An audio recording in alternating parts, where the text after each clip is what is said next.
Hello everyone, this is Aegon of Astora, and welcome back to my blind playthrough of Dark Souls 3: The Ring City. This is episode number 10, being recorded on Wednesday the 29th of March.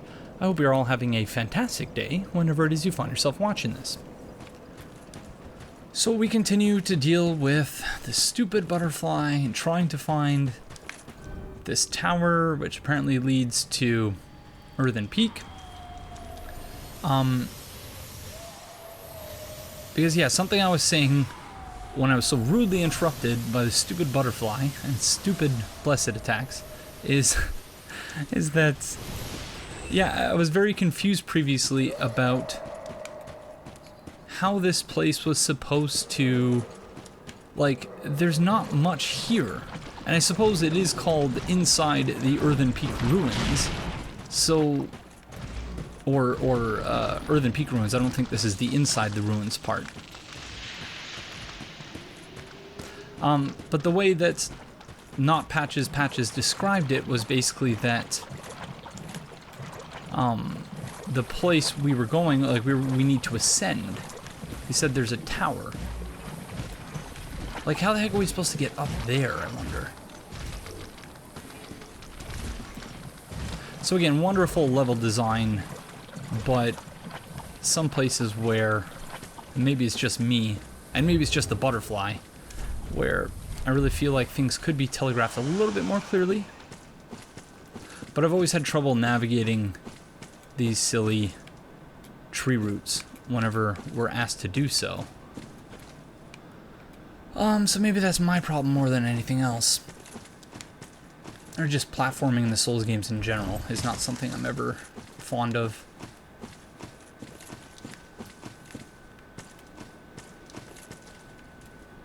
Okay, I don't know that we'll be able to use the butterfly to deal with Zoe, which is something that Jeremy Greer mentioned when, yeah, I was on his podcast yesterday. That's how he said he dealt with the, with Zoe. So we need more feather arrows, but for now, I'll just use these.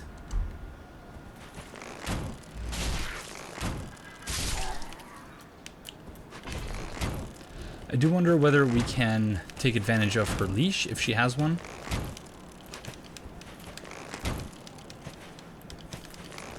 And another point of clarification, when I was shooting her with arrows in an earlier episode and I said, stop dodging, it's not fair, the not fair part I was referring to is the fact that she reads your button inputs.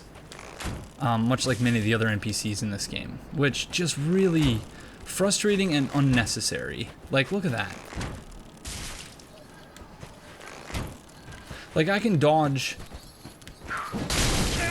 when other players are trying to shoot me with arrows. I can dodge them, but I'm dodging them using anticipation and, you know, trying to time it properly and not reading their freaking button inputs.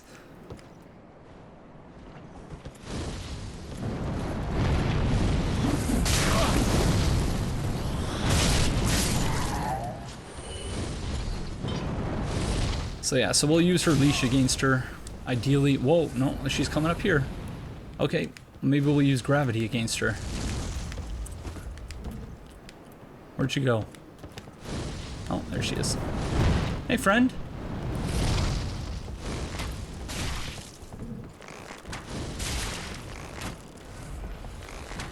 Okay, so that's one chug. How are my button inputs looking over there, friend? Whoop.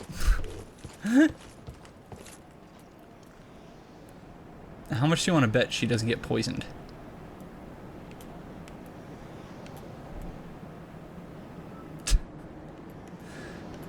Stupid Zoe. Yeah, no, just leisurely walking around the swamp, no big deal. Okay, so at least we can check out this area in peace for now. Poison gem. Oh, she is poisoned. Cool. So poison actually does work on her. She's got an enormous amount of poison resistance, though.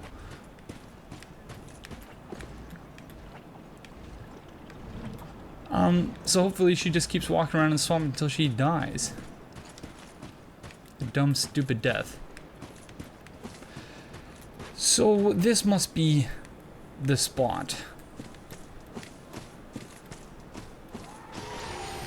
Oh, god damn it. Yeah, so this is clearly the spot we were missing. Because I was running away not only from Zoe, but also from the butterfly. Unfortunately, though, we still need to deal with the butterfly, and I don't know what the heck, like, where the heck the thing is that we're supposed to kill.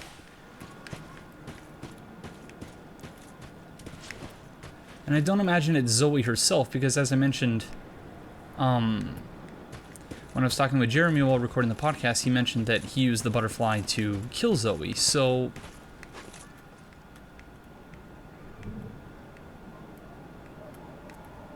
So we must have missed that somewhere, but where? Gosh, it's like, where's Waldo? Like, I keep seeing clumps of tree roots that look like the thing that controls the butterflies, but not actually seeing the butterfly thing anywhere. And I had assumed that player messages would be more helpful in this regard, but they're only pointing us in the direction of the one that we've already found.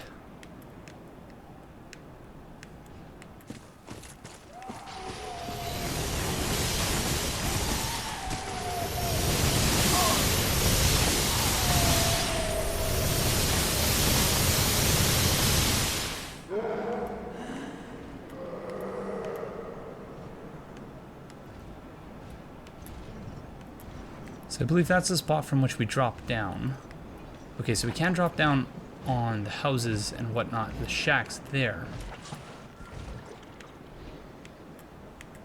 But again, where is this worm thing?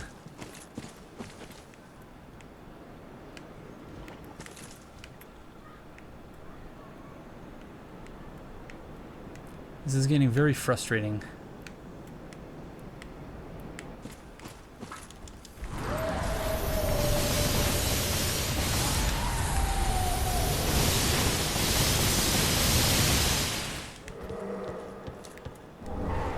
Divine blessing.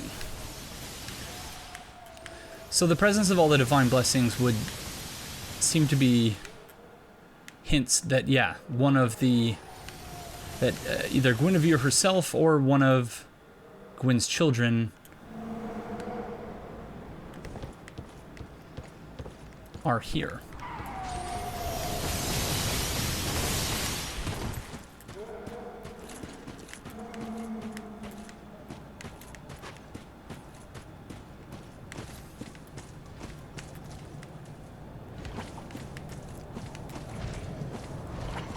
Okay, I think we found a new path. We certainly did. Oh, there you are! Oh.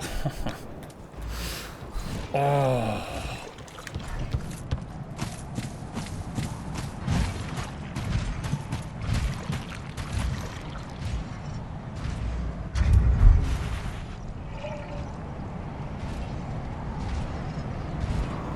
Oh my god.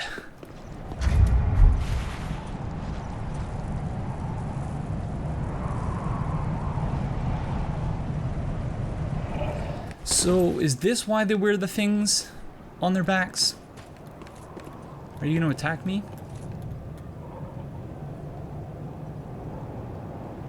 So it appears to have burst out of the shell, the humpback.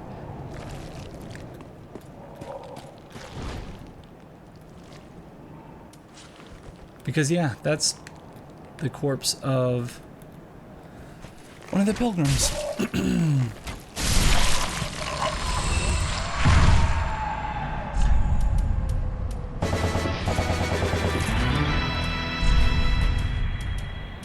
Hold on, that doesn't adequately express what I'm feeling right now. So, yes. Yes. Yes. Finally. Finally.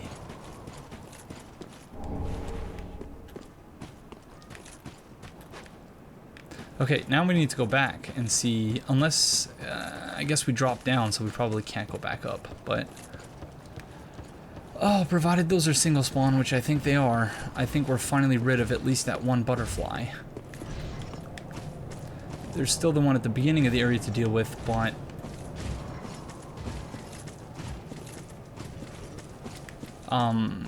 unless that's the same one we just killed. In which case, yeah, we don't need to worry about it.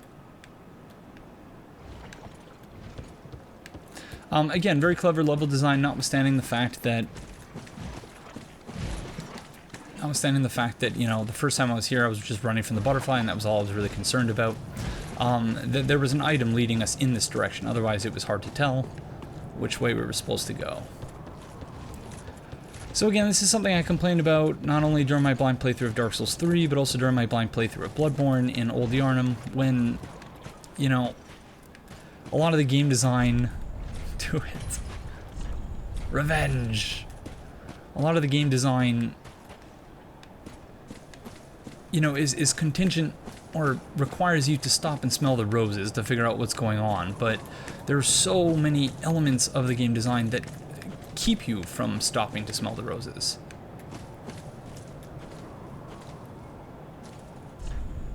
Jumping off, indeed.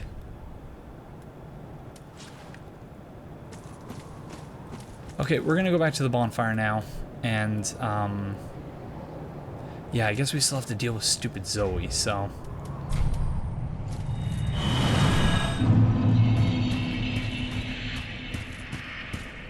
Oh, that feels so good.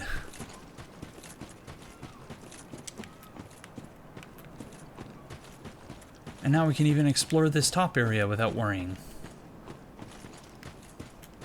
Pretty sure we've already grabbed everything, which is amazing considering I guess we did die several times in the process of doing so, but I guess we missed this path over here, which may in fact crumble beneath our feet. Giant door shield. What?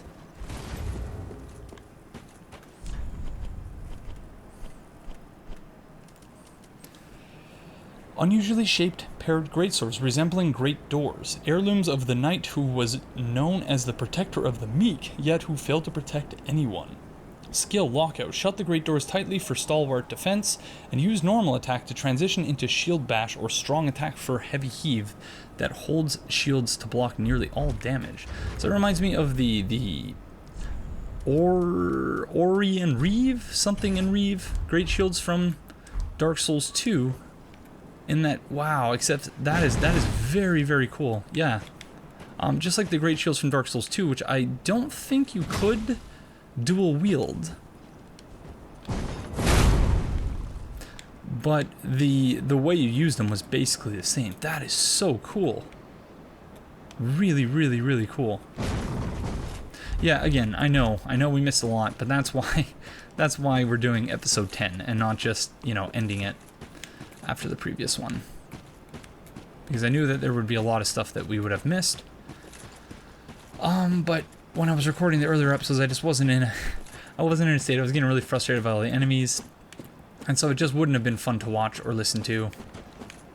Me complaining about everything while trying to, yeah, explore things to the greatest extent possible. So yeah, again, and I don't mean to continue harping on this, but I think it's weird that you would have had to not only run past the butterfly, which is something I did, but you would also have to run past the butterfly and, yeah, take that turn instead of just going straight down in order to find the thing that was controlling it. So, I don't know.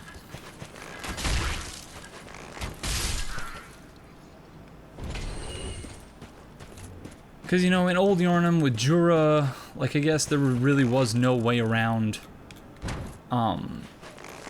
dealing with the fire the first time, the Gatling gun fire the first time around. But you could, of course, come back later and explore unimpeded, or you could just kill him. But with I Help Anytime, you know, you can, if you choose the right starting gift, then you don't have to worry about him at all. And if you don't, then you only really have to deal with his fire around one of the trees. And, you know, provided you figure out the elevator, which I didn't during my blind playthrough because I was so distracted by how awesome Siegfried was.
Cheater. Flame fan.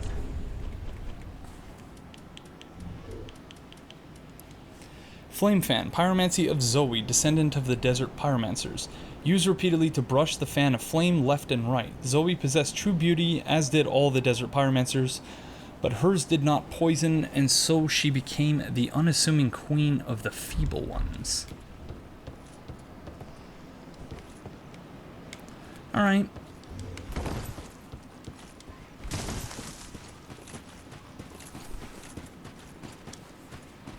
Again, something that otherwise might have been interesting. Like, it's still interesting, but a fight that might have been enjoyable had FromSoft not, for whatever reason, decided that, you know, they wanted to just give all these NPCs abilities that players can't have. And that's something that started with Dark Souls 2, especially with the DLC in Dark Souls 2, and continues in this game. Was also present in Bloodborne, perhaps not to the same extent, but with enemies like the Bloody Crow of Cainhurst, who were just so incredibly and unreasonably overpowered. It's just not something I'm a huge fan of. So where's this tower that Not Patches told us about? Because I still don't see it. Okay, sorry, non-Patches and everyone else. I don't know where we're supposed to go here. I've looked around for something like 10 minutes, and yeah, I'm at a loss, so I think we're just going to move on. Because I don't see any other paths. But again, this is a problem I've always had in the Souls games when it comes to us being asked to look around on, you know, to find a path among chaos roots or just tree roots in general or platforming. Like, there's that item right near the bonfire that I feel like we should be able to get, but from where, I don't know. So yeah, so we're just gonna move on. And, because again, you know, I'm not... My expectation for this playthrough wasn't that we would find everything. And this is one thing that, yeah, I am just hopelessly lost when it comes to trying to find this tower that he's talking about. Unless, you know, I have it wrong and he's just giving us a hint as to how to get through the area. Although, there's a message right here. Revenge ahead. Oh, you can see it from here. So again, another spot where having player messages might have been helpful.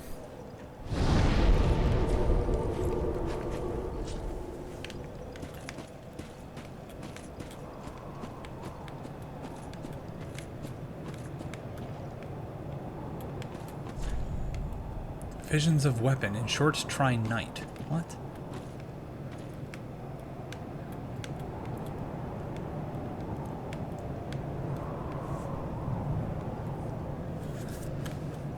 Okay. Moving on.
Okay, finally.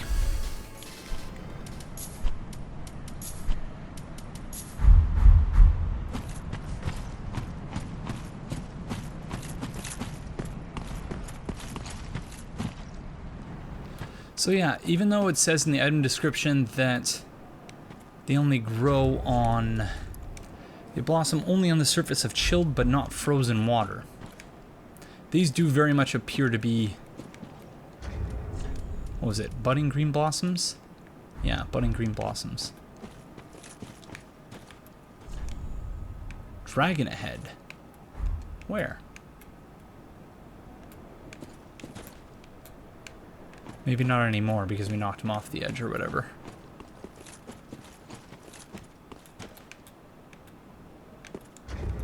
Interesting that this obelisk has, yeah, a ring in it very similar to that which we found in the Ring Knights. Just an ember.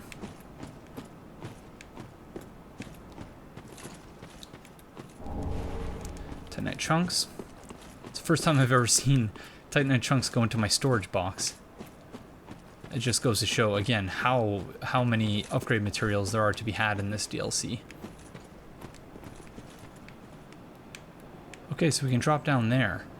Oh, I get it. I was questioning earlier the point, like what was the point of this side path here? And it's a shortcut, so that you can get up over there. So that makes sense. So it's a lot easier to get by here, but the only problem is you have to kill that guy before you can do anything else. Large soul of a weary warrior? Wheelie warrior? Will the Black Knight show up here? No, he won't. Okay, so... You bastard.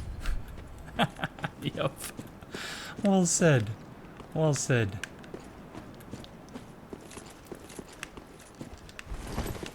So did we really not miss anything here?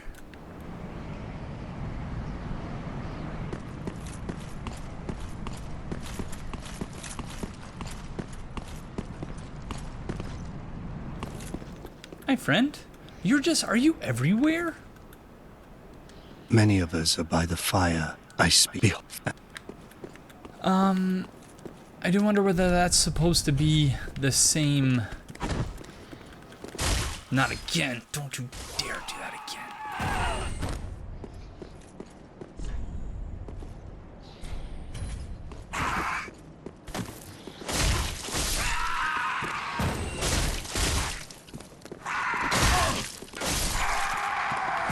I think this episode just goes to show, as I mentioned briefly in the previous episode, how helpful it is to have player messages when you're going through something for the first time.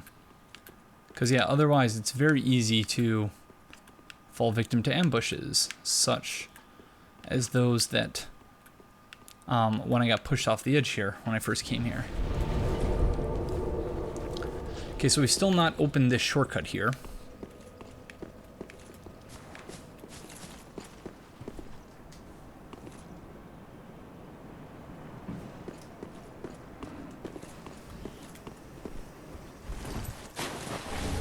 White Preacher Head.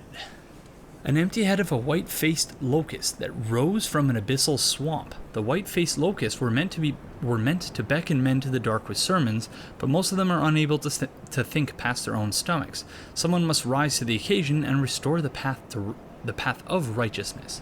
Perhaps that someone is you. Did you not arise from the abyss? And did you not resist drowning in the age of fire? Locusts and men are kindred spirits. That's rather interesting. Yeah, more or less the same message that was conveyed by their stabs, but yeah.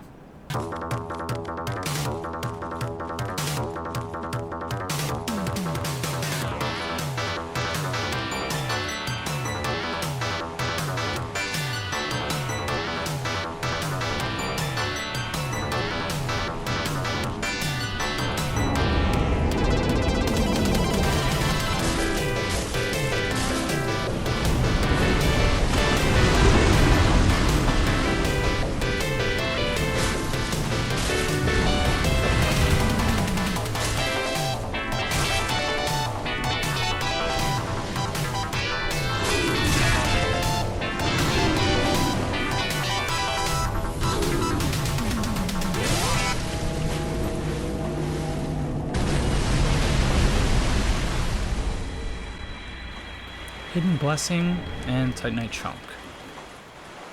Okay.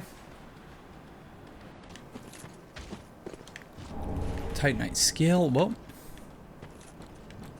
Rip.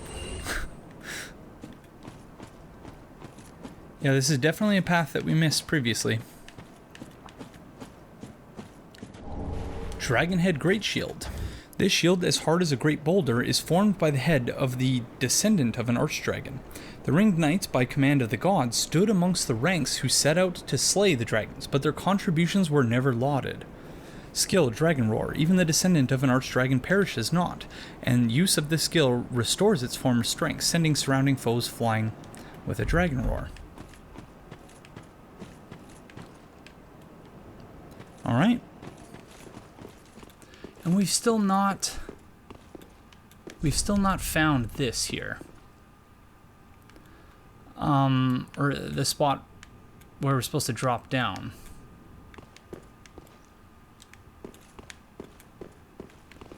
Which again appears to depict Gwyn symbolically and literally making the pygmies or the furtive pygmy a lord.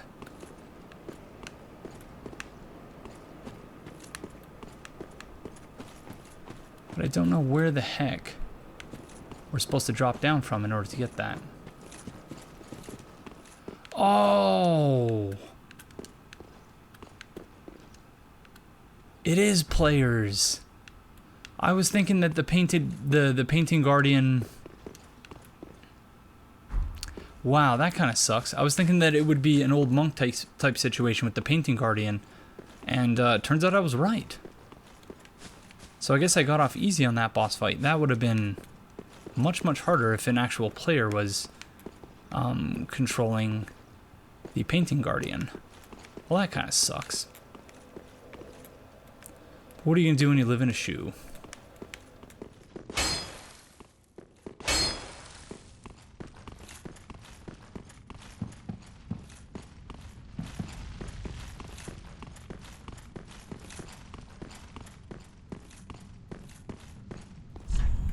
Oh my god.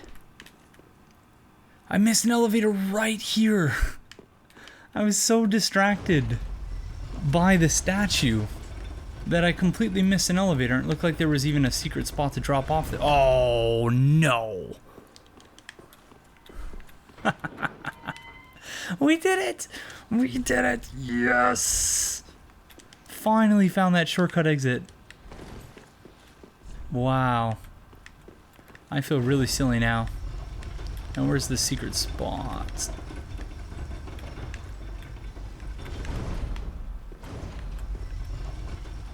It's there.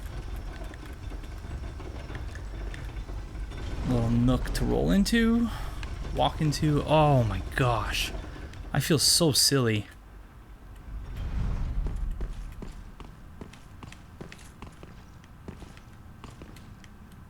So that's where we drop down to get that item.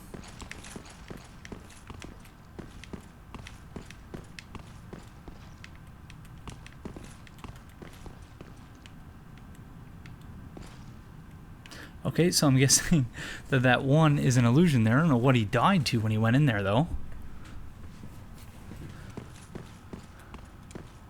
It's just an ember.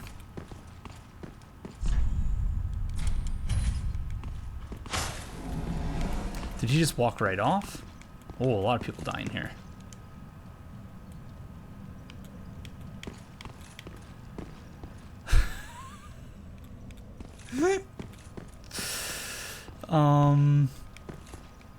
Maybe it's from people trying to jump over it.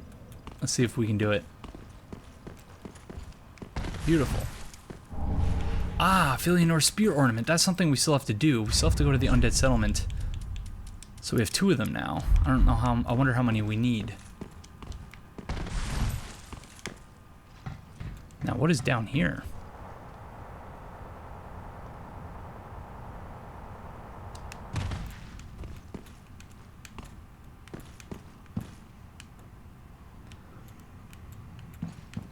Whoa.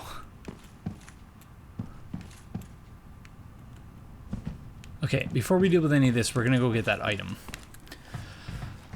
This looks like, thankfully, the spot where we're gonna fight the dragon, because I was very close to just giving in and like sending a message to JSF or something and asking, hey, if you're done the DLC, can you give me some non-spoilery hints of where the heck I'm supposed to go? Because I've not yet fought all the bosses yet, so I don't know what's going on.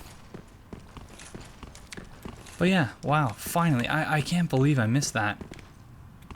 Apologies to those of you who are probably yelling at your screen going, how have you missed that? How could you miss that? Because yeah, I'm wondering the same thing. But again, I think I was just distracted by the statue. Chloranthy ring +3. Wow, we really could have used that earlier. Cool. Not quite the item of significance I was expecting, but I'll take it.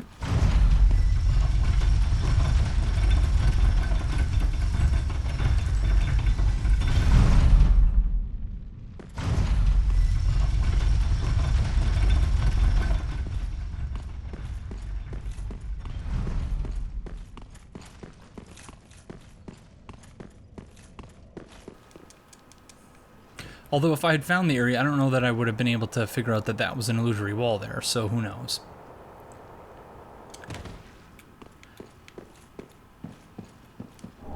Antiquated plain garb and violet wrappings. Ordinary garb from an ancient land of sorcery. The gold embellishments betray a faint residue of magic, but this clothing was never intended for battle. When a mission visited the Ring City long ago, presumably a missionary, one of its younger missionaries elected to stay behind. It was he who became the last recorded spear of the church. So presumably that's the person we're going to revive with when we go to the Statue of Velka.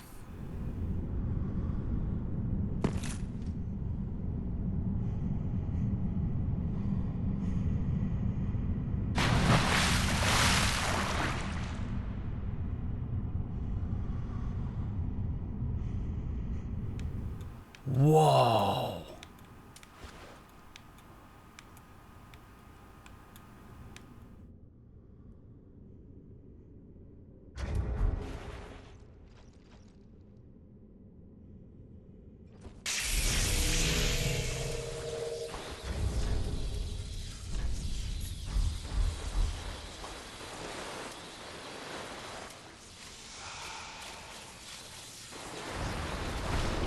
Darkeater Midir.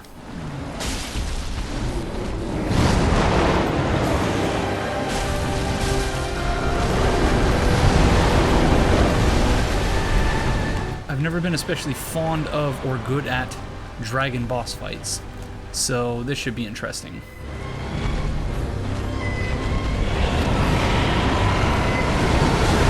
Oh, I thought he was gonna just shoot far straight ahead there. Whoa! Yep, so he's definitely under the influence of the abyss.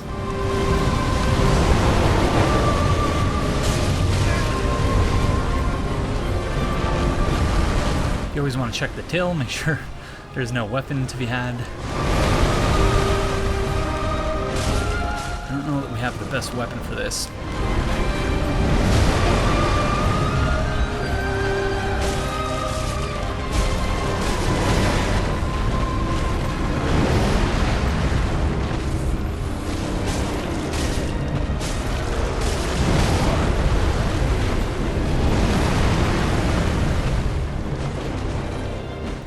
Just whiffing.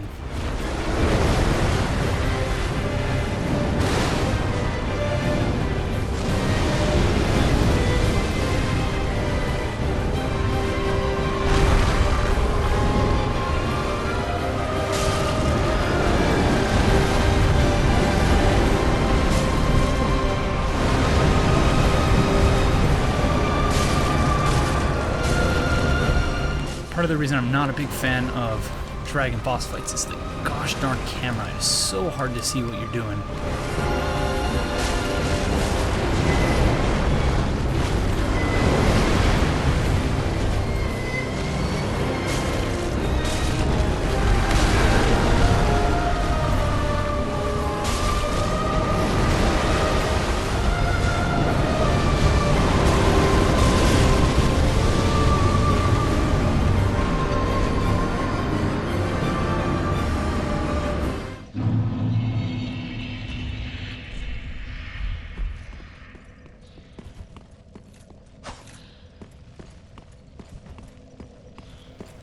Okay, now that we actually have the shortcut open, I'm still amazed that I missed that elevator. I really am. It was so obvious. So I wonder, was this some sort of secret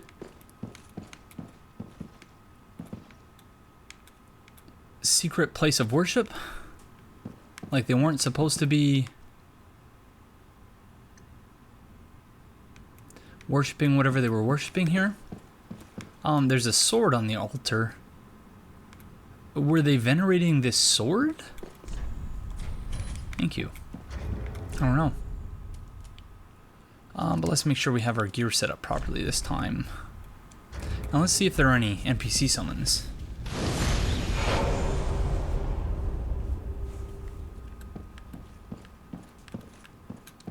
Can you even leave summon signs here? You can.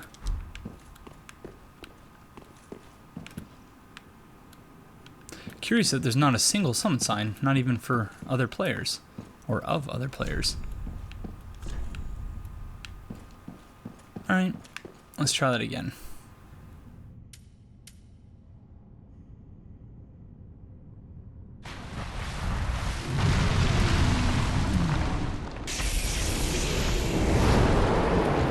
Oh, we still have to reallocate our Estus as well.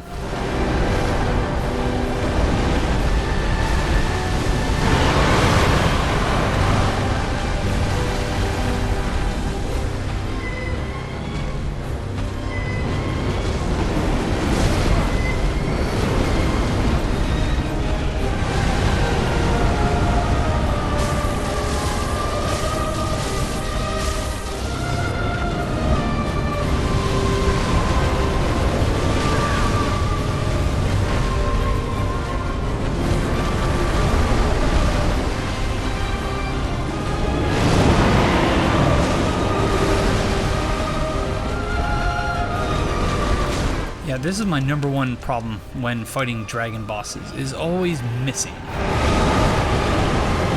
Something like half of my attacks. So yeah, you definitely want to dodge to the side for that attack.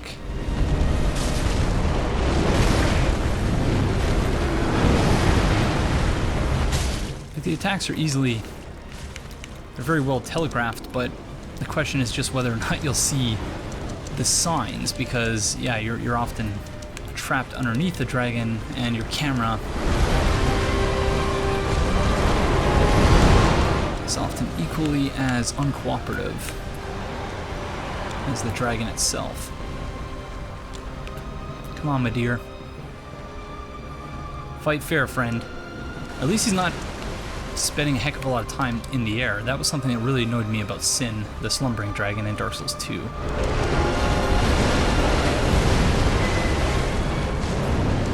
as well as Calamite as well. Gosh, come on. Yeah, we might need to switch our weapon.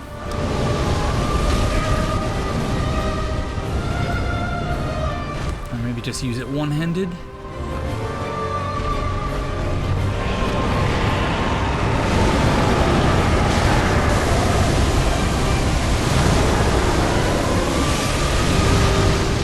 Wow. Get wrecked.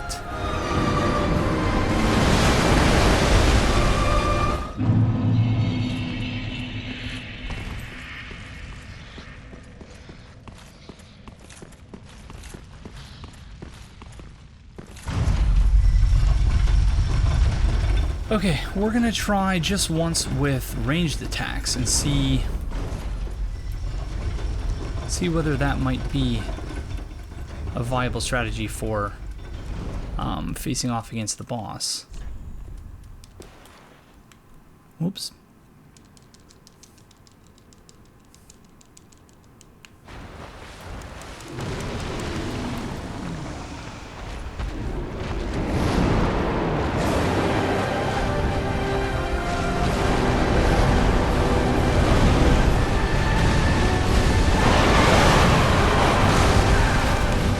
That's decent damage, but the question is whether we're going to be able to do it consistently without getting hit.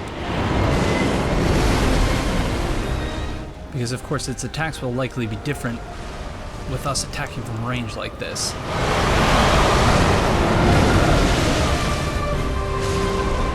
Definitely have to do a better job of managing stamina as well.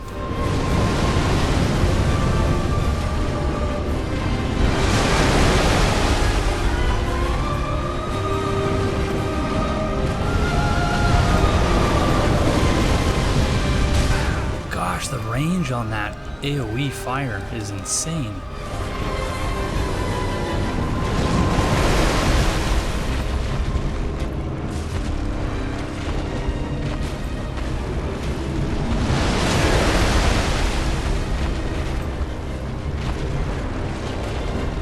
This is gonna take a long time.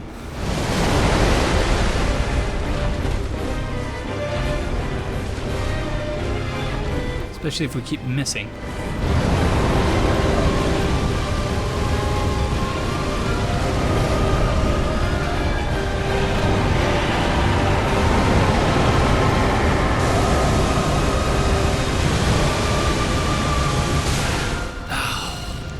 Forgot about the sideways sweep after the attack in the middle.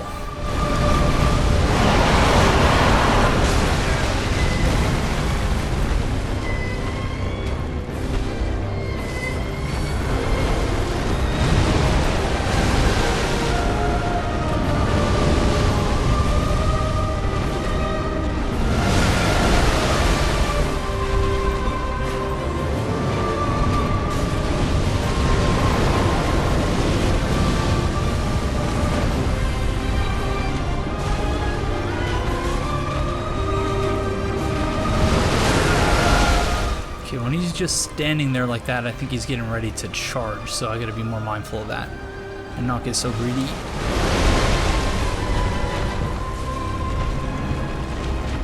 Yeah, his head is definitely his weak spot.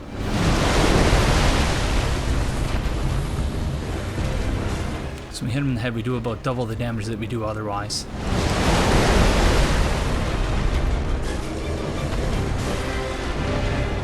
Charge. Yeah. So if we can get him caught in a loop like this, that's, yeah.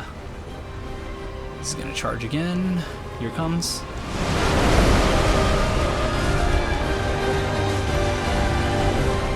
And he's gonna charge.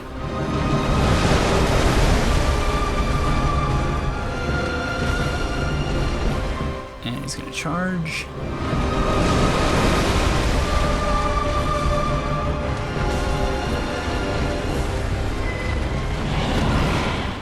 Charging this time. Okay, so then I gotta watch out for the sideways one.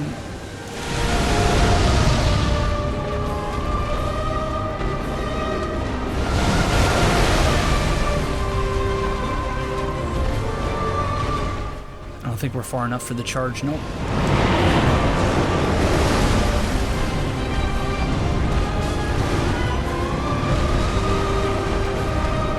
charge.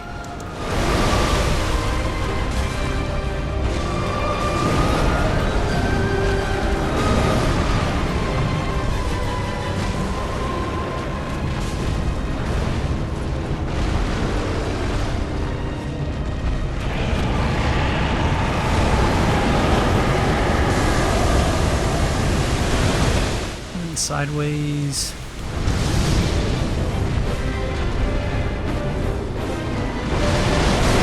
Oh, should have seen that one coming.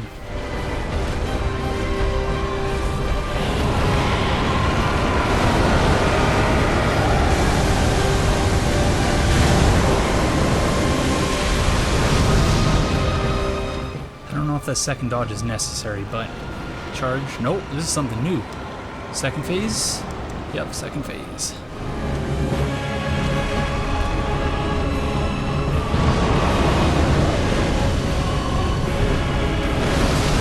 Whoa!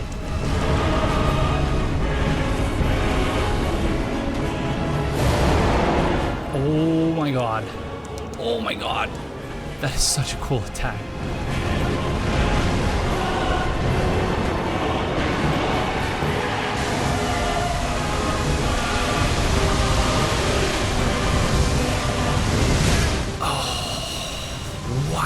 One-shotted me. That one-shotted me.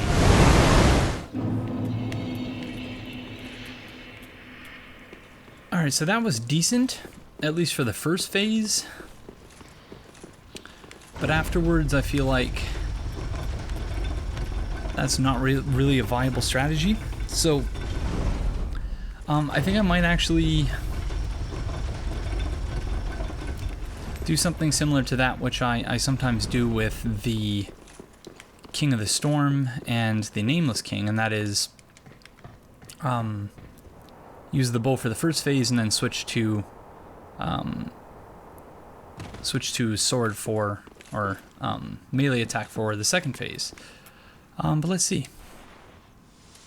I'm going to try and focus more on the boss fight this time as opposed to doing commentary, so once again I hope you all forgive me for that.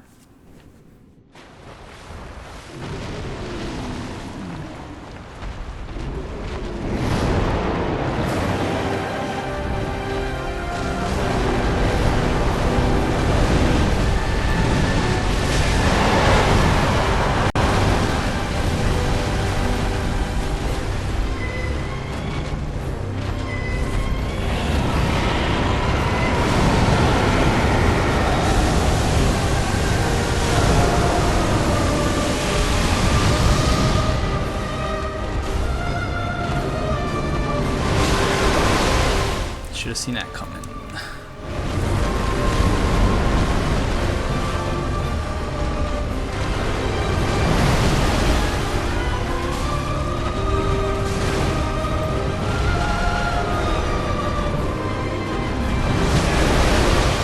And that.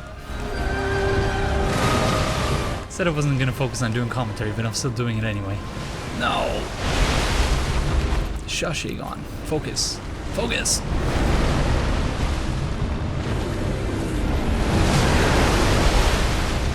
Not focusing. Or at least not successfully doing so.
So he's named Darkeater Midir. Uh-oh. would assume for a reason very similar to what we've just seen. All these bodies here were probably dinner at some point or another. So he was consumed by the abyss in part because he was eating humans. He was eating the pygmies, specifically.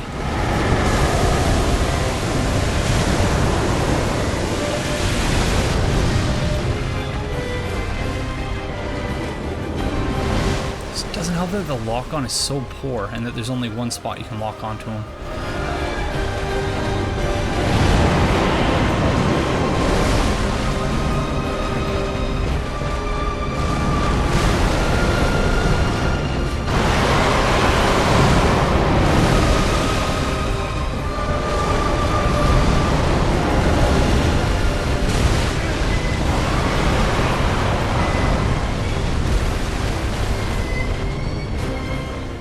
Screw it.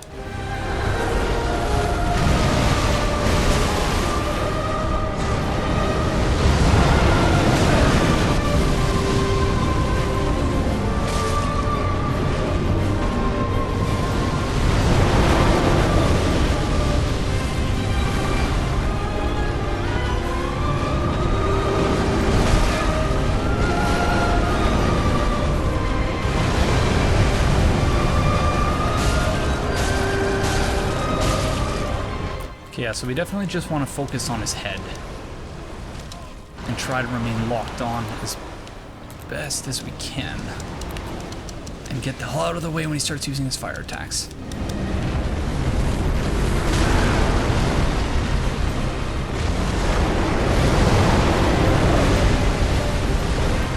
But then again, we run into the problem with the camera.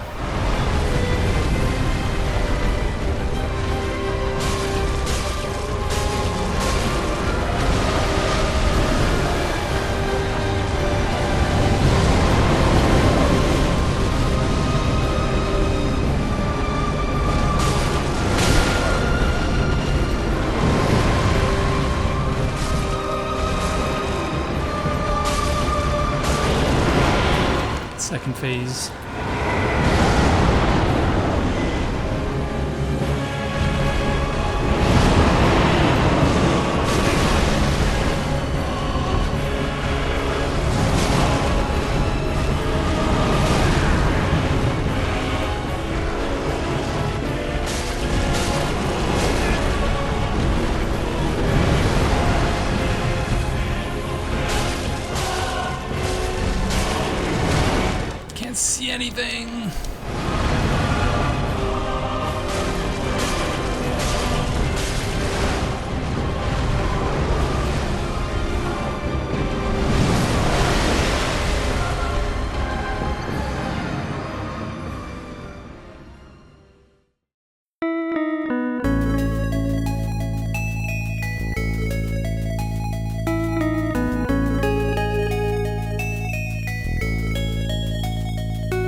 Alright.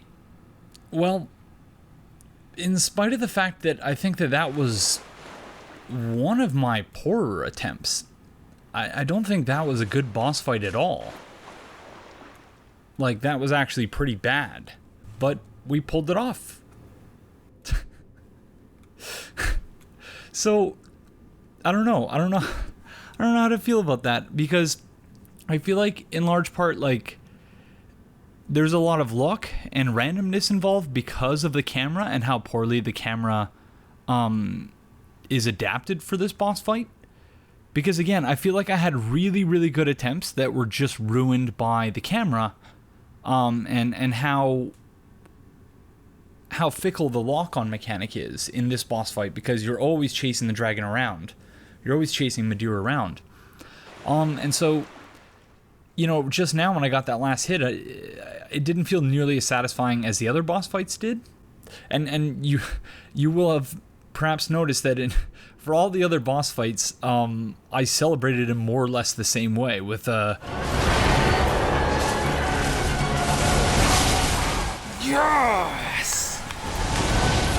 But in this one, it was, I don't know, I was just like, oh, he's dead. Like, it's a fun boss fight, and fair in terms of, you know, it forces you to learn his moveset and to figure out what you need to do at each step to not get greedy. So one of the things I was doing early on was I was doing 1, 2, and then 3, and I did that a few times in this boss fight, just because, you know, it seemed like there was an opening, but I had to be very disciplined about only doing 1 and then 2 and then moving away, because yeah, there was the third hit usually wouldn't land, and then it just leaves you open for an attack. So yeah, before we get into the item descriptions, I should point out that it's the following day again. So amidst all of my attempts with Midir, I just, you know, I got to the point where I was getting very frustrated and just decided, okay, I'm going to leave it for now. But what I did instead was I went and I edited and uploaded all of the episodes of the series up to episode 9. So the only one left to be uploaded is this one, provided that I'm not missing like a million things. But yeah, you'll notice that we now have, or we started with 70 embers, a few fights ago, after we only had 2. And that's because, once again, the true hero of this playthrough is not me, it's the Memetim. I sent him a message and said, you know, I'm having a lot of trouble with this boss fight. It's driving me nuts. I don't have any sharp gems. I don't have time to farm for sharp gems. I have 2 embers. I don't have time to farm for embers. So, you know, could you possibly hook me up? And you see we're now doing 357, whereas we were doing about 300 before with our Goddard twin swords, which I think dual-wielded weapons are among my favorites in this game now. I, like, up until this playthrough, hadn't really used them, and I'm really, really enjoying it. So once again, shout out to the Memetim. If you don't mind, show the Memetim some love in the comments below.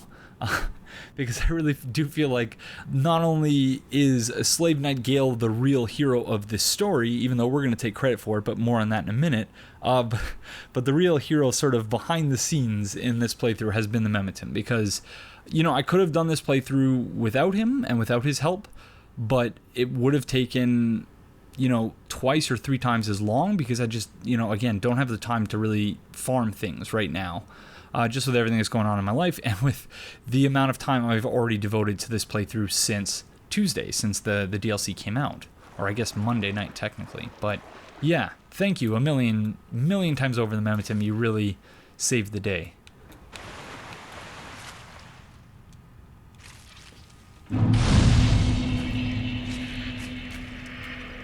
So in talking briefly with the Memetim, something else that he pointed out that, yeah, it's a really, some of the bosses in this DLC are very difficult, and we struggled on different bosses. This boss was easily the one I struggled with the most, whereas his was the Demon Prince, which I didn't really struggle with all that much. Like, it took me a few attempts, but it really wasn't a hardcore struggle like this one was. And but then also, he also pointed out that it was maybe not a great idea to do this playthrough, or to do the DLC for the first time in New Game Plus 7. So, I don't know. I was thinking that maybe just this was like the hardest DLC of all time. And that and maybe I suck. I don't know. I'm turning 31 in a month and a half, so maybe I'm just getting old. My reflexes aren't there. I'm also routinely out of practice, perpetually out of practice, just because, you know, the only time I'm really playing the Souls games these days is when I'm recording for Let's Talk Lore or for a series like this. And it really does change, and again, this is something that I've been harping on a lot over the course of this playthrough, but it really, really does change how you experience the game when you are doing something like this. Because you're not only thinking about the game itself and your gameplay, you are also thinking about, you know, ensuring that you are creating a viewing experience for the viewers that is, you know, not boring and not tedious, and that, you know, they'll have fun watching. So that consideration is always sort of, you know, there's a tension that's generated there that makes recording a blind playthrough for YouTube in the way that I do them and just playing offline by yourself makes them completely different experiences. A brief example of, as we look, just sort of survey the boss room here and make sure we're not missing anything. A brief example of that would be around the time when I started the YouTube channel. You might remember my first series was Dark Souls 2 Let's Talk Lore. So this was shortly after the release of the third and final DLC. But when I played through the second DLC, I didn't finish it for the first time. So the Crown of the Iron King, I didn't finish it. And the reason for that is that I couldn't beat the Fume Knight. And I hated that boss fight. Hated it. And it's now one of my favorites, if not my favorite boss fight in the Soul series. So go figure, because, you know, I was able to just put it down and come back the next month, because I'm reasonably certain it was like the next month. I cleared an entire day, and my partner at the time, I told her, you know, I'm just going to take the entire night tonight to try and beat this boss who I haven't been able to beat yet. And then after successive attempts following that, it became one of my favorite boss fights. But that's not something that I have the, and I'm not complaining, because I choose to make these series, I choose to do these things for the channel and to share my experiences with all of you out there. But it is worth keeping in mind just how significantly different it is doing something like this as opposed to just playing, you know, by yourself offline, or not offline, but not on camera. So something else the Memitim and I sort of briefly talked about was just the aesthetics of this boss fight and how beautiful it is. And something I said was, yeah, I love the boss room especially, even though I've not really had an opportunity to even look at it yet. And again, it makes a lot of sense that Midir is called the Darkeater, because clearly he was eating pygmies or eating humans. The differences between those two things, the distinctions between, you know, what makes a pygmy and what makes a human proper, is something that we'll certainly have to discuss and think about a little bit. But whatever the case, yeah, these are the corpses of all the people that he's been eating. And so, you know, Darkeater Midir makes perfect sense. Soul of Darkeater Midir, one of the twisted souls steeped in strength, used to acquire many souls or transposed to extract its true strength. Midir, descendant of archdragons, was raised by the gods, and owing to his immortality, was given a duty to eternally battle the dark, a duty that he would never forget, even after the gods perished. And we also picked up the, I guess, it took me a second to find it, because I was looking under key items and consumables, but as it turns out, this is actually a Covenant item. Spears of the Church, a green rusted ornament of young grass, the crest of Princess Filianor. Equipped to join the Spears of the Church Covenant. The Spears of the Church watch over the princess's slumber, and when the church is compromised by a trespasser, the Judicator summons them as loyal spirits to eliminate the threat, summoned automatically while this is equipped. Loyal spirits summoned as Spears of the Church are granted a blessing of protection. I wonder whether, because I imagine when we were outside of the boss room in the previous episode, I'm not sure which episode it was, because it's all largely a blur at this point, because like last night I edited something like 5 episodes. But when we went to the boss room after having finished that fight and we were online and we saw the red signs, I was like, whoa, this is just like, I mentioned the old monk, but also just like the Looking Glass Knight in Dark Souls 2, where you could drop your red sign and be summoned as a mirror squire.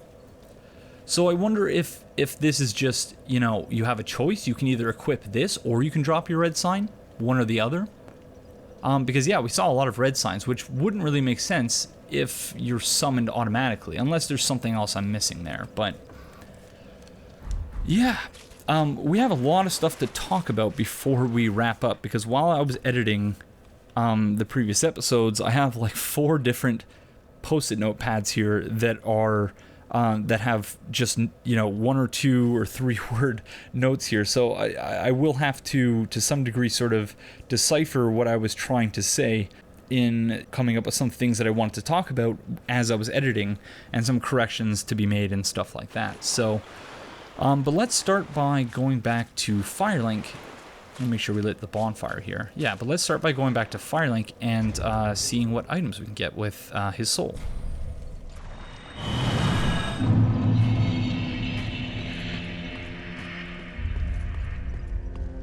Old Moonlight. Conceive Old Moonlight's sword and attack.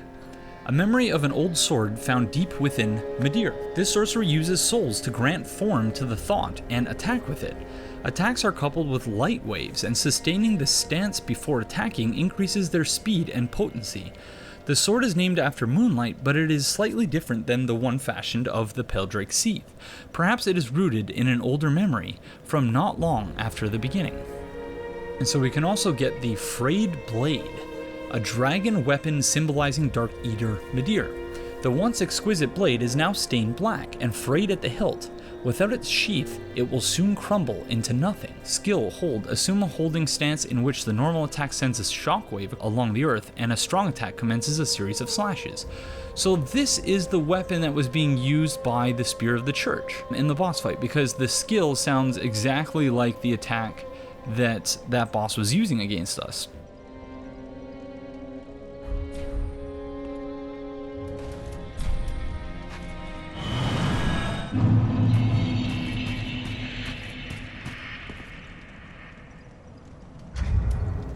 Okay, so I just ran and grabbed Gael's set because it wasn't something that I had on this build yet. I just sort of ran through that area when going through it with this build. So it says, a cloth hood issued to slave knights, colored red to vibrantly signify their stature. Long ago, only the undead served as slave knights, warriors used as fodder in the bleakest of battles. They grew decrepit, their skin charred black and their bones twisted. Eventually, they went outright mad, but were never relieved from duty. I've been thinking, again, while I was in the process of editing the preceding episodes, I've been thinking about Gael. And how, as I mentioned earlier, the more I think about it, the more it seems like Gael is not only the true sort of unsung hero of this particular story, but also there is a very, very interesting inversion going on. Perhaps this is just at the fore of my mind because we just finished an episode of Let's Talk Lore where we talked a lot about Artorias and about Legacies and about how the legacy that rightfully belonged to the Chosen Undead, the player character in Dark Souls 1, was given to, it was assumed to be Artorias, who did all the things that the Chosen Undead did. And in this instance, it's actually the opposite. Gael is the one who, he went to great lengths.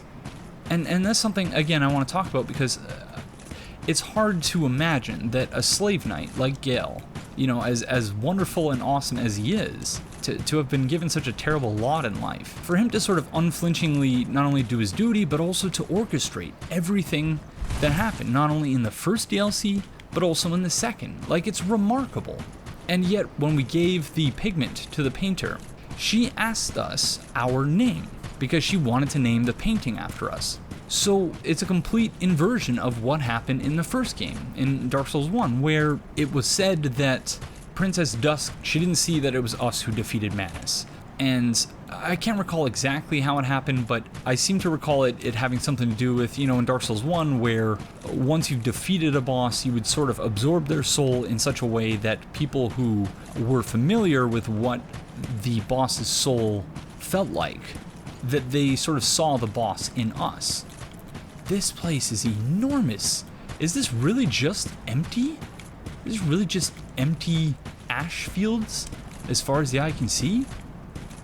Like, we're obviously going to explore it all, but that's why I came here, because I have a lot of stuff to talk about while we're doing this. So, again, it's possible that it's just sort of a recency bias thing where, I just did this whole episode where I was talking all about Artorias and historical legacies and things like that. And again, when we go and we give the pigment to the painter, she basically thanks us for something that Gael really himself did. That we couldn't have done any of these things without Gael. The mechanics, or the specifics of how Gael went about doing these things, raises some very interesting questions, I think. And let's start there. So, yeah, like I said, my post-it notes here, they're not at all organized, so I'm going to try and cross out things as I've raised them so that I'm not repeating myself over and over again. So non-linear time would seem evidently based on, where we are and how the DLC seems to exist in sort of two different dimensions. I surmised in an earlier episode that when you look at the soapstone messages, or the non-soapstone messages that Gael left, that whereas the player soapstone messages just have a sort of inert orange glow to them, Gael's messages have an orange glow that includes the skulls, sort of the souls of, that are embedded in the Dark Soul that he somehow sort of absorbed and then had it leak out of him. Again, the mechanics of that, I'm still not sure how that was supposed to work, but if that's how he wrote those messages, using the Dark Soul pigment, how did he do that if we, in triggering the second phase of the boss fight, are the ones who sort of allowed him to, or not allowed him, but, he didn't really take the Dark Soul into himself, or didn't leak out of him until the second phase of the boss fight.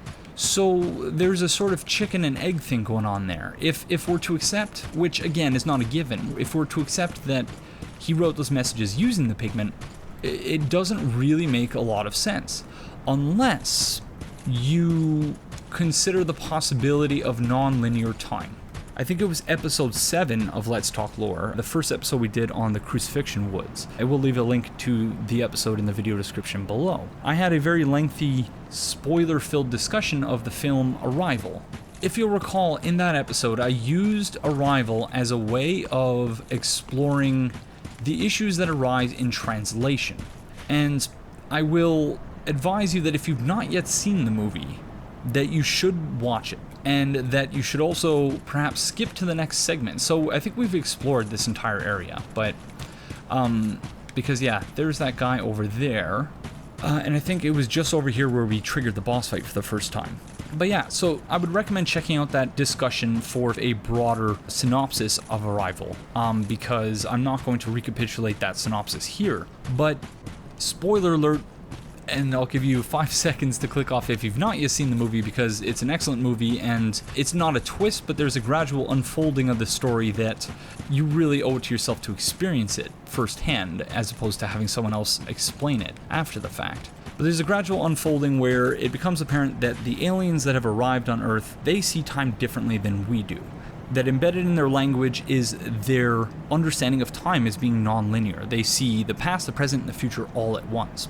So the most poignant example of this in the film is after one of the two aliens dies. Amy Adams' character, Louise Banks, she asks Costello where Abbott is, because they name them Abbott and Costello.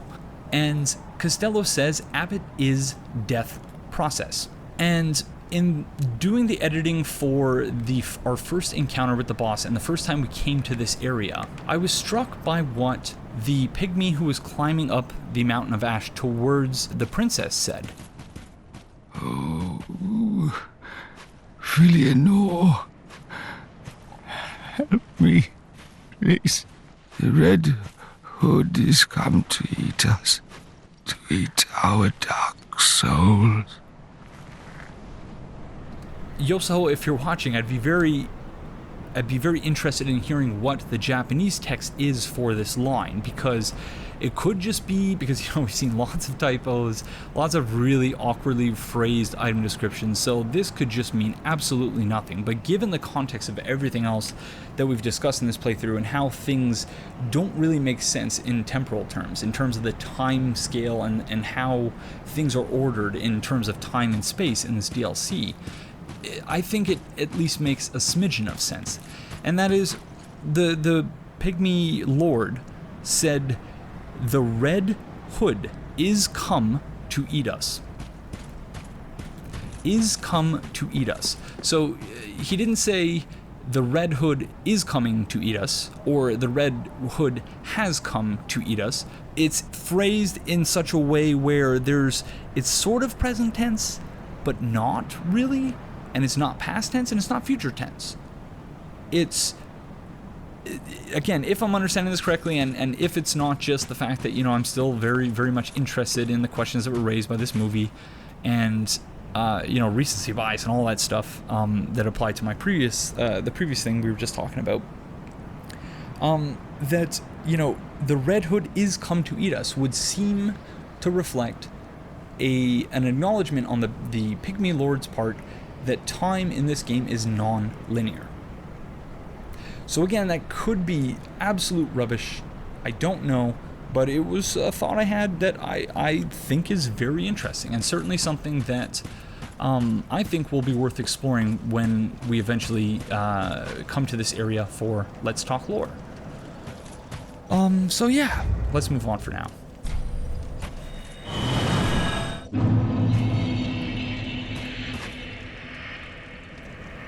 And so, just to summarize, because I don't think that I actually made the point that I was trying to make there, and that is, if we accept that time is non-linear in this DLC or in Dark Souls 3 in general, then it is possible that Slave Knight Gael could have left those messages with the Dark Soul pigment, even if he didn't actually get access, if we look at time in a linear manner, even if he didn't actually have the pigment until we got there. So, in a way, it's circular, but it's not, which is why, again, I would recommend watching Arrival if you haven't already, because it might make a bit more sense if you do that. So, yeah. So, in doing the editing, I noticed several things about Lapp, aka non-patches patches, as I've been calling them. The first thing is that his armor is actually a much closer match, I think, for the Knights of Frozen Ilium Lois in Dark Souls 2 in the Crown of the Ivory King DLC, the third DLC. In order to fight, or you don't need to do this, but it's highly recommended that in order to deal with the adds in the boss fight with the Ivory King, you go and you free several Ilium Lois Knights who are sort of scattered across the kingdom, or the land, who are sort of scattered across the landscape. And though the gauntlets, leggings, and armor don't necessarily match, the helmet definitely does. The weapons don't, as best as I can recall, but the helmet is almost an exact match for the Ilium Lois Knight helmet. And I could be remembering that wrong, but I'm reasonably certain that's almost exactly what their helmets look like. The next thing, too, is that the hag at the beginning of the area, she mentioned that someone came before us. And that someone that came before us would seem to have been non-patches patches or Lapp. Because she mentioned a clamoring tin can. And I was confused about that because I thought that maybe she was talking about Slave Knight Gael, but I wouldn't describe this armor set as being, as constituting a clamoring tin can. Whereas Lapp, his armor is, very tin can-y, I guess. The next thing that I have here is that I went on and on and on about finding this tower that he was talking about, and yet he didn't actually say that there was a tower. He said that beyond here are the ruins of an old tower. And we can see here that there's a tower on its side. So, yeah. it would seem as though I completely misinterpreted what he said, and like I still don't know how to get to that item there. So I don't know, maybe it's possible that I am missing something, but I don't really know how we're supposed to wrap up his quest line. Past here, you'll find the remains of a giant earthen tower, half submerged in a poisonous swamp. Not a very nice place to visit. Only there's precious treasure in the thick of the swamp. If I get the chance, I could go fetch it for you. But if that's too long to wait, go nab it for yourself. I know who you are. A righteous warrior. Yes? With a solemn duty to boot. Well, grab that treasure.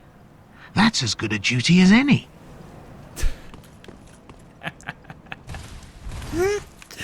It's like, it's so painfully obvious. But you know, because I've not yet completed the quest line, I really can't say for sure whether, you know, he's actually being genuine, whoever this person is. It might actually be worth... Oh my gosh, was it that freaking simple? Wow. Don't I feel stupid? Oh, and it's just twinkling Titanite this entire time. That item was bugging me so much. So, it's possible that maybe once we go down there... Like, I would imagine that there's probably a spot in the tower itself, or a spot in the swamp that will trigger him to come and do something. Because my other thought was, you know, maybe we should just go check the other bonfires to see whether he might be there. But he's not yet moved from where he's currently standing, so I don't know. I'm looking for prism stones, because whenever Patches lays a trap, I think going back, all the way back to Demon Souls, whatever the equivalent of prism stones were in that game, that there was always, he always has some sort of visual display to draw you. Oh, a Titanite slab. Are you our friend? No, you're not our friend. I thought he was our friend. Bugging me so much that, you know, he's Patches, but he's not. It's like Patches, but he forgot that he's Patches, so I don't know. Maybe we should go talk to Patches. I hadn't actually considered doing that. It might be a good idea to go talk to the actual Patches. See whether indeed there exists such a multiplicity of Patches. Oh, hello again. Welcome to Patch's Boutique of Wonders. Can't resist it, can you? My sumptuous selection. Ah, I see you've met Grey Rat. The slinking rodent. But he did me a good turn back in Lothric Dungeon. That one. That's that one. Can't find anything you like. Oh, look at you. You found the treasure. Dashing. Just dashing. You'll make good use of it, I'm sure. Now, this is a little toast from me to you. Are you serious, friend? Not much to speak of, but bottoms up to the greatest warrior there is. Alright, well, I guess... Fair enough. Cheers to you, non-Patches Patches. So, I guess it was the Titanite slab that was the trigger? That was the treasure that we needed to get? This really is a dreck heap at the world's end. Mangled remnants from every age and every land. It actually sort of lends credence to the old rumors that the ringed city rests below it all. Yep, so we've already gotten that dialogue. So, I guess, yeah, just time to move to the next bonfire. So our friend's not there. I think he was gone after the first time we talked to him, though. That Judicator's still alive, so I guess he's not a single spawn. That's annoying. Okay, next bonfire.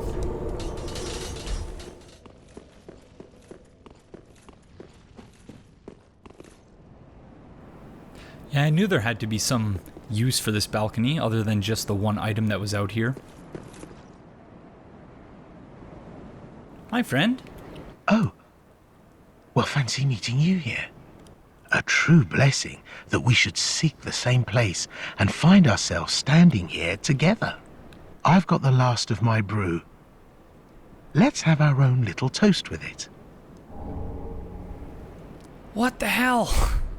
I'm so confused. To my search, and to your duty, and to the joy that lies before us. All right then. Bottoms up. So, is the idea being communicated here that Patches has somehow lost his memory and therefore somehow rehabilitated himself? Now, I'm off in search of the Purging Monument. Once I find it, everything will come back to me. Who I was, what I lived for, what my name was, and what terrible grudges I held. I don't know. I just have this feeling that that's the kind of man I was. Oh, don't hold it against me. I only think I was. So it is Patches. What the... Now, I'm off one. Alright, okay. Oh my gosh, this is so strange.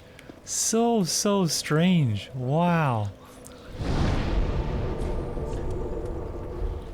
Okay, so I caved and I looked it up because I am just so curious about what the heck is going on here.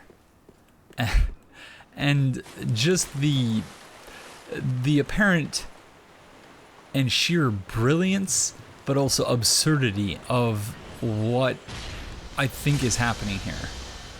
That, you know, I've already surmised that it's Patches, but he's forgotten that he's Patches. And, you know, to a certain degree, that doesn't explain why we still find him at Firelink.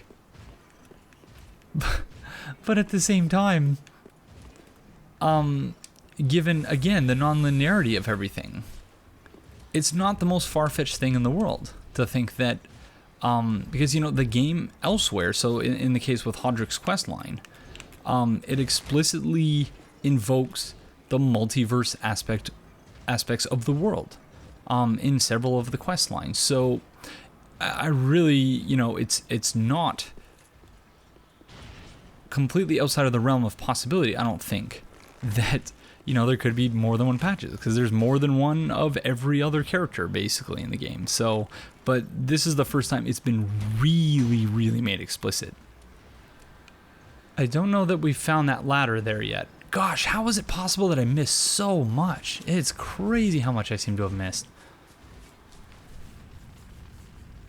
Oh, and here we are again. How goes things? I'm rather running in circles, I'm afraid. I can't find the Purging Monument, and I've searched high and low. What if it was never here in the first place?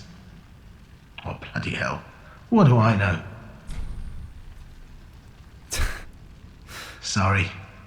I know it doesn't concern you. Seeing you all good and well, I just sort of spilled my guts to you. Just forget it all. Like a good hollow would. Yeah. Aw. Sorry, Patches. Oh my gosh, this whole questline is absurd. I hope you all don't mind me lifting, for the last few legs of this questline, yeah, lifting the blind restriction, just because I can't end this playthrough without figuring out what's going on here, or at least without just seeing what FromSoft has in store. I doubt we'll actually be able to figure out what's happening, but I do want to at least, yeah, include this in the playthrough, because I'm sure there are other things I've missed, but like from the moment I heard this NPC's voice, I was just like, I can't, like, there's no way I can just leave this. But yeah, so we need to find the Purging Monument now, so yeah, I'm gonna look up how to do that. Okay, I'm going to leave a link in the video description below to the Effects for Life video, which outlines how it is that you're supposed to proceed and find the Purging Monument.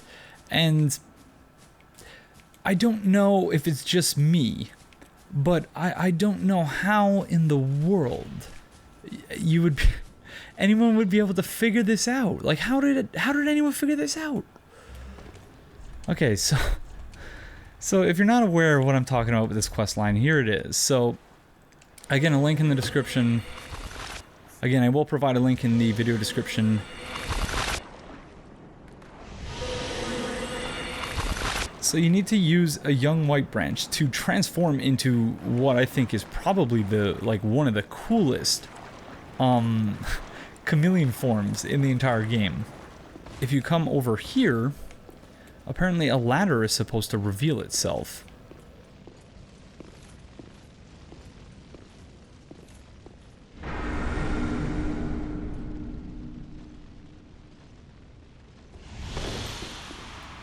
I guess that is pretty cool. And so it's telegraphed a little bit in the sense that I did notice earlier that, I don't know if I pointed it out, but that one of the 3 statues here on this side were broken. And given that we're in the Ring City, which is the basically hideout of the pygmies, that is a really cool puzzle, but one I don't know how in the heck you're supposed to figure that out on your own. Unless there's something like there's an inscription here, but it just says climb, so I don't know. Maybe you can only read the inscription before the ladder appears. So that's as far as I looked in the guide, other than knowing that, you know, we need to find the Purging Monument and then direct patches towards it.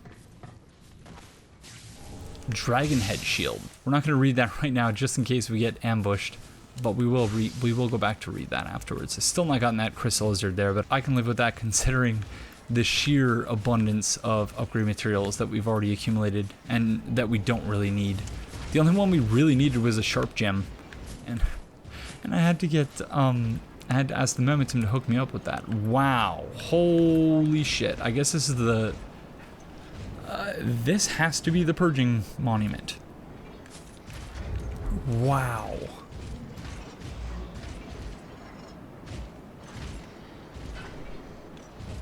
Oh my god.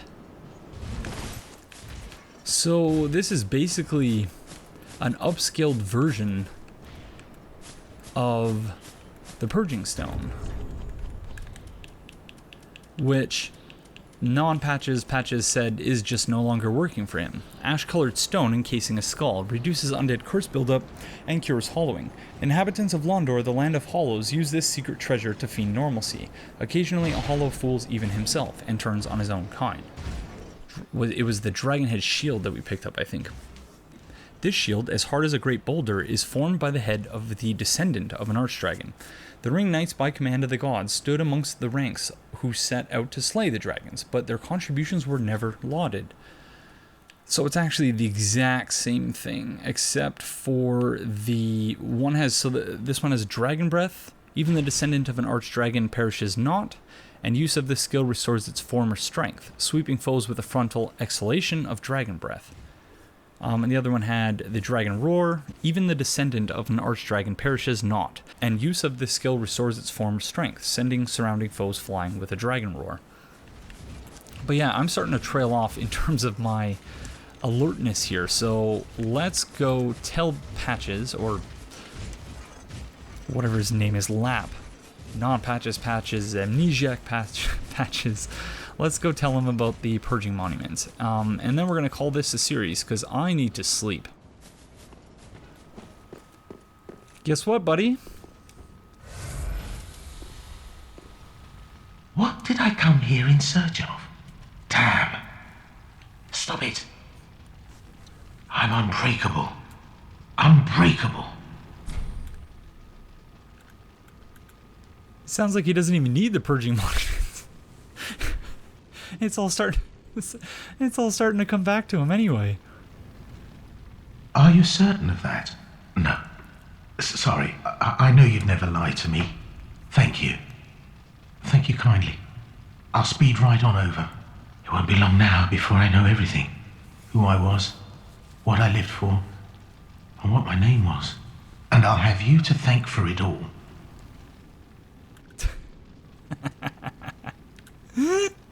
This is so fucking strange. Pardon my language, but it really is. This is amazing, but also just really, really strange. Ah, thank you. Most sincerely. I swear upon my birth name that I am your friend. No matter what might come out, no matter what I was, if you would do me the honor, allow me to be a true friend. Always. Of course, man. Are you kidding me? You've trolled me many, many times, but I can never, ever stay mad at you. This is such a FromSoft / Miyazaki thing to do that, you know, insofar as this is the last Dark Souls game, which I don't necessarily think it will be, but preparing for that possibility by seemingly attempting to rehabilitate patches. Like, of all the threads, the narrative threads that run through the Dark Souls games, to like pay so much attention and expend so much energy to wrap up, this is one of the threads they chose. That is so strange, but also wonderful at the same time, I think. All right, let's. I presume we'll find him at the Purging Monument then. So let's see if we can remember how the heck to get back there. So apparently he doesn't show up at the Purging Monument after you've told him about it. He does that on his own time. No.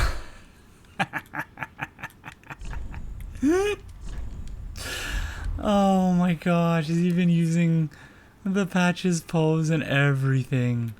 Wow, that didn't take long. Hey friend, are we still friends? Oh, finally, you've come. Now I know exactly who I was. And for that, I've a little thanks to be giving. Go this way and peep past the broken staircase. Some awfully fine treasures just sitting there all alone. It'll change your life. Wow, so he wasn't lying. Our friendship really does supersede who he was before. That's, wow, Patches, thank you so much, friend. It's really great that... Wait a second.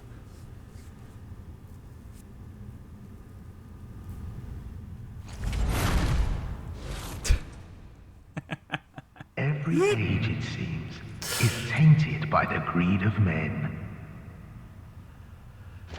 Rubbish to one such as I, devoid of all worldly wants.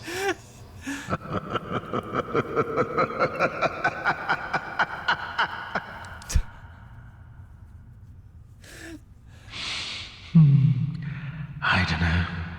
Maybe it's just the way we are. I'll stick you in my prayers. A fine dark soul to you. Oh my god.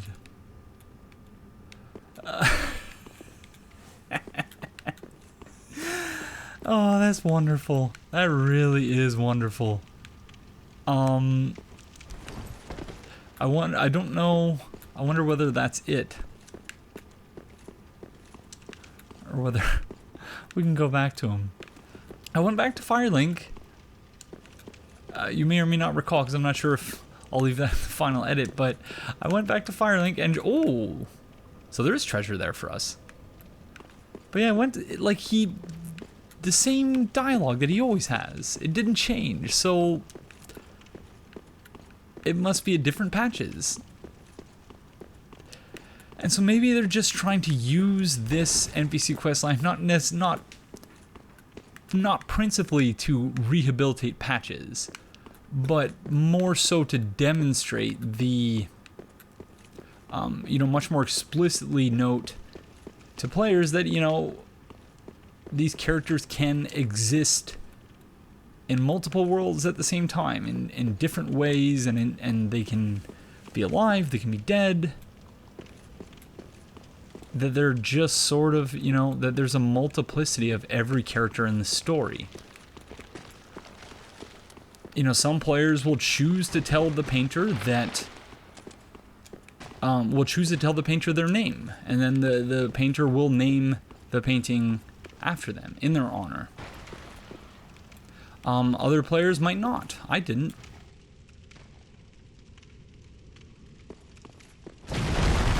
I didn't mostly because, you know, the whole point of this build was supposed to be that, yeah, the Soul of Reprisal, so similar to how the Soul of Cinder doesn't really itself have a personality or an identity. It's a mashing up of identities. That was the same idea that I had for this build, to make it the Soul of Reprisal. So it's all about, you know, bringing sinners to justice. Well, fancy move there, friend. It's all about bringing sinners to justice and, you know, doing so in a way that carries on the legacy of the Dark Moonitis. So, you know, I chose to not tell the painter my name. But, you know, I have other builds, and when I do the DLC with other builds, surely enough, the first thing I'm going to try is to tell the painter my name and say, and to see, you know, in order to see what she says. But that right there, once again, is another demonstration of the multiverse-ness of the story and of the world. So maybe that's what they're trying more than anything else to get across here, other than just Miyazaki's strange fondness for the character of Patches. So, Lapp's set. Steel helm of the amnesiac Lapp. This plate armor helm that covers the head cleanly without even slight gaps provides heavy defense, quite fit to conceal a hollowed body, and indeed one's very identity. Alright, we have to go back to Firelink now and see if Patches has any new dialogue. Patches proper, I guess.